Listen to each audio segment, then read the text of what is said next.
بسم اللہ الرحمن الرحیم، السلام علیکم ورحمۃ اللہ۔ اسلام آباد کے اندر جو اس وقت خبروں کی بھرمار ہے اس میں خاص طور پر دیکھیں، اسلام آباد کے اندر تو بہت ساری خبریں اب دی جا رہی ہیں، لیکن جو حامد میر کی جانب سے دعویٰ کیا گیا ہے، بہت بڑا دعویٰ۔ حامد میر نے اپنے live T V talk show کے اندر اتنا بڑا دعویٰ کر دیا ہے کہ یہ پچھلے تقریباً کچھ 2.5-3 سال کی سب سے بڑی خبر بن چکی ہے، جو کہ عمران خان کی رہائی کے متعلق، اس گورنمنٹ کے متعلق، اسمبلیاں تحلیل ہونے کے متعلق، گورنمنٹ کے برطرف ہونے کے متعلق، شہباز شریف کے استعفے کے متعلق، یہ 3-4 اہم ترین خبریں۔ اور اصل میں انہوں نے پورا ایک سیکوینس بنا دیا کہ یہ کس طرح سے چلے گا، ہوگا کیا۔ یہ آپ ذرا امیجن کریں کہ آگے سین کیا بننے جا رہا ہے۔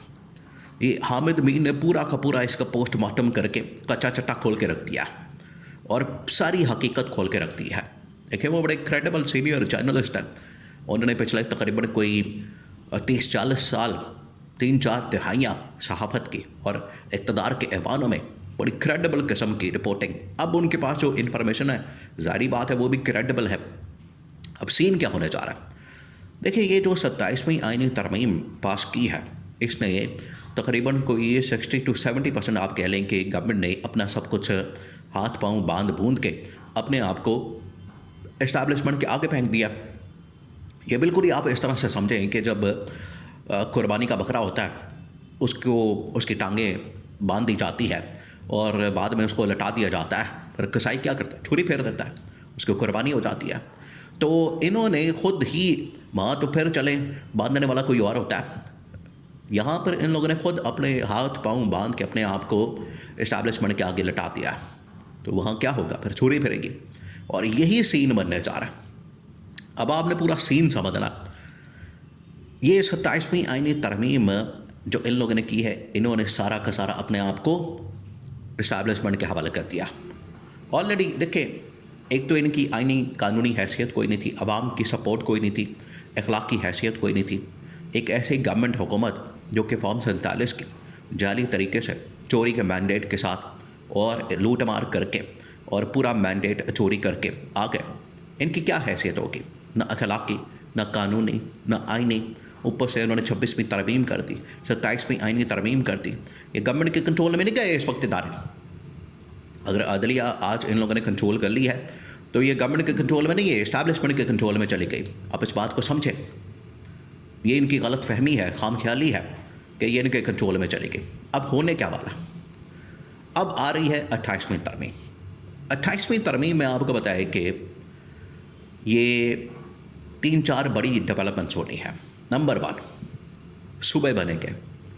نمبر 2، NFC ایوارڈ بالکل ختم، اور وفاق کے پاس تمام کی تمام وزارتیں، 3-4 جو بڑی بڑی تعلیم کی، صحت کی اور باقی۔ نمبر 3، پورا کا پورا اسٹرکچر چینج ہوگا۔ اور نمبر 4، پورا نظام حکومتی سسٹم بدل کے، تبدیل کر کے بالکل نیا سیٹ اپ، نئے لوگ لا کے بٹھا دیا جائیں گے۔ یہ ہے 28ویں ترمیم کا ٹوٹل خلاصہ، ٹوٹل اس کا لب لباب یہ ہونے جا رہا ہے۔ 28ویں ترمیم سے اب ان کی کیوں جان جا رہی؟ آپ نے دیکھا ہر بندہ یہاں پر شور مچا رہا ہے، خاص طور پر نون لیگ اور پیپلز پارٹی کی جو ٹاپ لیڈرشپ ہے وہ شور مچا رہی ہے۔ ان کو پتہ ہے کہ 28ویں ترمیم میں ہماری بالکل روح قبض کر لی جائے گی، جان نکال دی جائے گی، ہمارے پلے کچھ نہیں بچنا۔ اس وجہ سے کوئی کہتا ہے کہ کسی کا باپ بھی نہیں کر سکتا، کسی کا یہ نہیں کر سکتا، وہ نہیں کر سکتا۔ 28ویں ترمیم تو ہوگی۔ اور جنرل عاصم نے ابھی چند دن پہلے جو ورک شاپ ہوئی ہے اس کے اندر یہ بتا دیا، انہوں نے کہا کہ یہ ان پڑھ لوگ، جاہل لوگ، یہ پڑھے لکھے ہوتے نہیں اور میٹرک پاس سارے، ڈگریاں ان کے پاس ہوتی نہیں، اور یہ آ جاتے ہیں اوپر پارلیمنٹ کے اندر بیٹھ کے قانون سازی کرتے ہیں، نہ اس کے اہل ہوتے ہیں، نہ اہل بھی، نہ لائق بھی، نکمے بھی، کارکردگی کوئی نہیں، اور ساری پرفارمنس آپ کے سامنے ان کی کارکردگی کی۔ تو ان کو لا کے بٹھا کے یہاں پر اب ہم ملک کا بیڑا غرق مزید نہیں کرنے دیں گے، یہ جنرل عاصم کا پیغام ہے۔ اب 28ویں ترمیم کے اندر تو یہ سب کچھ ہوگا۔ اب اس کے متعلق خمد دلشاد نے بھی اپنے آرٹیکل کے اندر لکھ دیا کہ 2026 کے اندر انتخابات، اس کے بعد نیا نظام، نئی حکومت، نیا اسٹرکچر، یہ تمام چیز۔ لیکن اس سے پہلے آخرکار ایک سٹیج آنی ہے جب اس گورنمنٹ کو فارغ کیا جائے گا. وہ ساری کہانی حامد بھی نے ایکسپلین کر دی. اب ہونے کیا جا رہا ہے؟ ہونے یہ جا رہا ہے، اور یہ بہت بڑی ڈیولپمنٹ ہے. یہ اسلام آباد کے اندر آپ کو پتہ ہے ایسے نہیں ان کی دوڑیں لگی ہوئی گورنمنٹ والوں کی، سب غائب ہے. آج کل آپ کو کوئی ٹی وی ٹاک شو میں نظر نہیں آئے گا، کیونکہ حالات اتنے خراب ہو گئے ہیں ان کے، اور ان سے جب پوچھا جاتا ہے ان کے پاس جواب کوئی نہیں ہوتا. نوٹیفیکیشن کو لے کر آپ ذرا اندازہ کریں، امیجن کریں. کوئی کہہ رہا ہو رہا ہے، کوئی کہہ رہا ہو جائے گا، کوئی کہہ رہا ہاں پروسیس میں ہوگا، کوئی کہہ رہا ہے ٹھیک ہے چل رہا ہوگا. یعنی سٹنگ گورنمنٹ کے لوگ، سٹنگ منسٹر، وہ یہ بات کر رہے ہیں کہ ہاں ٹھیک ہے ہو جائے گا، پتہ نہیں ہو رہا ہوگا، ہاں ہاں ہو رہا ہوگا. اس طرح کی باتوں سے آپ اندازہ کر سکتے ہیں کہ ان کی نا اہلیت اور ان کی نالائکی کتنی زیادہ ہے.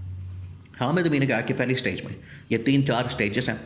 پہلی سٹیج میں ہوگا یہ کہ یہ 28ویں ترمیم فوراً ان سے پاس کروائی جائے گی زور و زبردستی کے ساتھ، جیسے بھی ہم نے کروانی ہے. یہ سمپل میجورٹی اسی لیے دلوائی گئی ہے، کچھ قانون سازیاں، اور پھر اس کے بعد 28ویں ترمیم.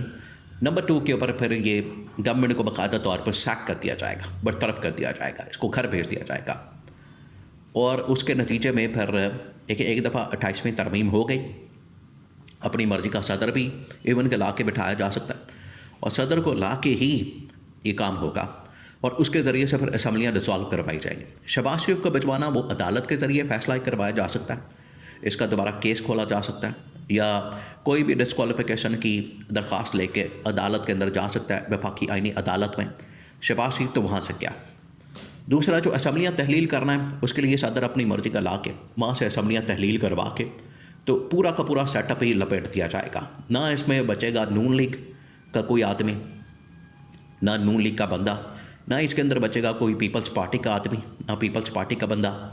اور پورا سسٹم لپیٹ کے بائنڈ اپ کر کے جو ساری طاقت ہے وہ چلی جائے گی اسٹیبلشمنٹ کے پاس. پھر اسٹیبلشمنٹ اپنی مرضی کے آگے چاہے عمران خان کے ساتھ بات کریں، عمران خان کی رہائی کے اوپر بھی عمل درآمد ہوگا، کیونکہ عمران خان کو نکالنا پڑے گا. جب آپ نے ملک کے اندر انتخابات کروانے ہیں، ان کو لیجٹمیسی دینی ہے. آلریڈی 2024 کے انتخابات کی لیجٹمیسی کے اوپر بہت بڑا سوال ہے.